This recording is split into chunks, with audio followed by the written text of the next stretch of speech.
오늘 본문은 우리에게 하나님의 일하심이 얼마나 놀라운지를 보여줍니다. 하나님이 세 가지를 준비하십니다. 첫째, 때입니다. 때. 모든 하나님의 일에는 적절한 때가 있는 법이에요. 다윗이 아무리 성전을 건축하고 싶어도 할 수 없는 이유가 무엇입니까? 사방의 전쟁 때문이 아닙니까? 대적들이 막 지금 쳐들어오는데 그 막기도 바쁜데 성전 건축할 여력이 어디 있습니까? 지금 성전을 건축할 때가 아닌 거죠. 그러다가 이제 솔로몬의 시대가 오니까 성전 건축의 때가 활짝 열립니다.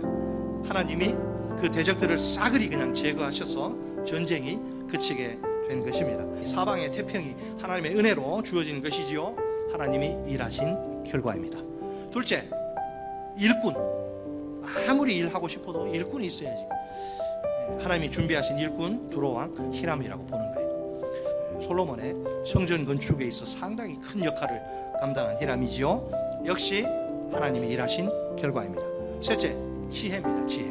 하나님이 솔로몬에게 뭘 주셔서 지혜를 주셔서 히람과 조약을 체결하게 하신 것입니다. 특히 여기서 여호와께서 그의 말씀대로 이런 표현이 결정적으로 중요합니다. 하나님이 약속을 하셨는데 그 약속하신 그 말씀대로 솔로몬에게 행하셨더라. 그 약속대로 하나님이 솔로몬에게 최고의 지혜를 퍼부어 주신 겁니다. 자, 과연 21세기 살아가는 우리 그리스도인들에게 도대체 이 솔로몬의 성전 건축은 어떤 의미가 있을까요? 왜 우리가 이 본문을 읽어야 합니까? 성전이 뭐 하는 곳인지 생각하시면 됩니다. 성전은 하나님의 임재를 상징하는 곳입니다. 성전을 의미 있도록 만드는 것은 바로 하나님의 영광입니다. 그 성전의 외형적인 규모나 화려함이 아니에요. 하나님의 임재가 성전을 영광스럽게 합니다. 말씀대로 지어졌단 말이에요. 말씀에 순종해서 지어진 공간, 그 성전에 하나님이 임재하십니다. 하나님의 말씀에 순종하는 그분의 백성이 우리가 하나님을 순종으로 영화롭게 합니다. 자, 오늘 믿음의 공동체인 우리 교회에서 가장 중요한 것은 무엇일까요? 성령이 거하시는 그분의 전인 우리가 말씀으로 잘 지어져 가는 일입니다. 그러면 우리 교회는 하나님의 거룩한 임재와 하나님의 찬란한 영광을 담아내는 거룩한 그릇이 될 것입니다.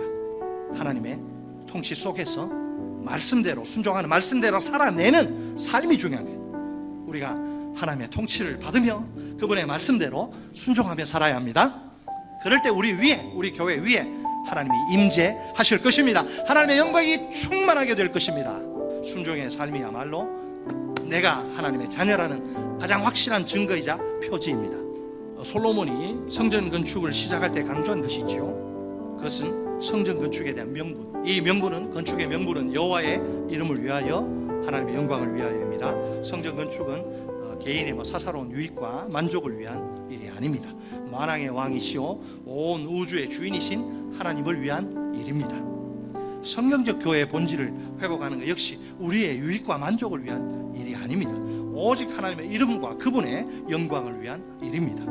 그렇다면 우리 일꾼들에게 필요한 것이 뭐냐? 확신입니다. 확신. 우리는 모두 확신의 사람이 되어야 합니다.